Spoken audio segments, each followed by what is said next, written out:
Welcome to ISTQB Foundation Level Certification. To prepare properly and effectively, it's important that we know how many marks are coming from each chapter. That is what we will cover in this lecture. Chapter 1 is Fundamental of Testing. Here, you will be asked 8 questions. Chapter 2 is Testing Throughout the Software Development Lifecycle Model. From this chapter, you'll be asked 5 questions. Chapter 3 is Static Testing. From this chapter, you will get 5 questions to answer. Chapter 4 is Test Techniques. This is the most important chapter. From this chapter, you will get 11 questions. The marks obtained from these chapters will be the deciding factor. Chapter 5 is Test Management. And from this chapter, you'll be asked 9 questions.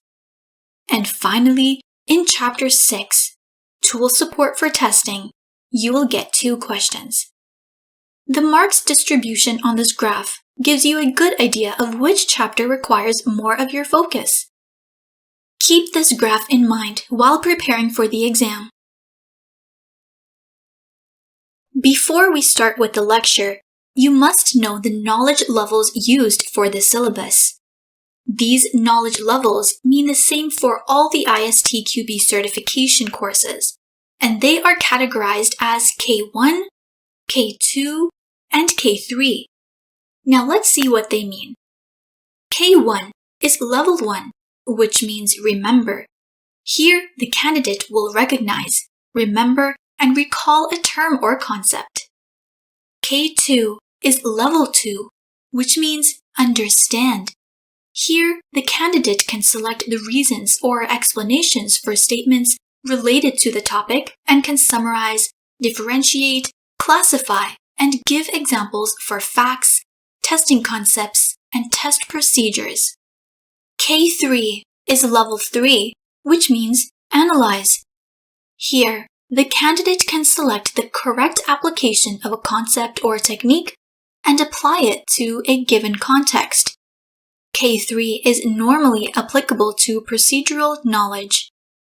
So, in simple terms, just remember, K1 means you need to remember the points and the question will be direct. K2 means the question will be based on comparison so that you have to understand the topic. K3 means application-based questions.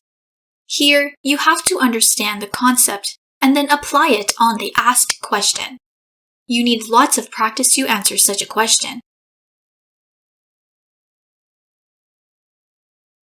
Let's answer a $1 million question. How to clear the ISTQB exam in the first attempt? Let me tell you this straightforwardly.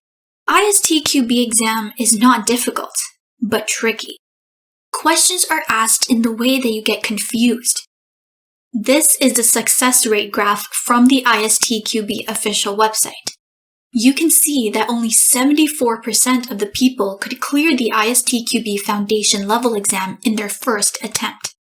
So, you must know what approach you should follow to clear the exam. I suggest this approach based on our experience. Step 1. Watch the video lecture. Step 2. Read the corresponding topic in the ISTQB official PDF. Step 3. Solve the quiz so you understand the type of questions asked previously. Step 4. If the topic is of type K3, solve as many practice questions as possible. We have provided many such questions in our course. Step 5. Solve the master quiz provided at the end of each chapter. I guarantee that you will get similar questions in the exam. Follow these 5 steps and for sure you will clear the exam. And yes, for any doubt, reach us directly. Our experts will help you throughout your preparation. I do apologize that there is not a shortcut for it, but once you complete this course, I am sure you will gain more knowledge and it will help you for the ISTQB exam and day-to-day testing activity. So, all the best for your ISTQB exam! Let's see how many questions we will get in the exam. The total number of questions are 40. The total duration provided to clear the exam is 60 minutes, and the passing mark is 26. So if you get 26 out of 40, you will get the certification. And each question gives 1 mark. According to my experience and students' feedback till now, 60 minutes is sufficient for the exam. And there is no negative marking for the wrong answers, so answer all the questions.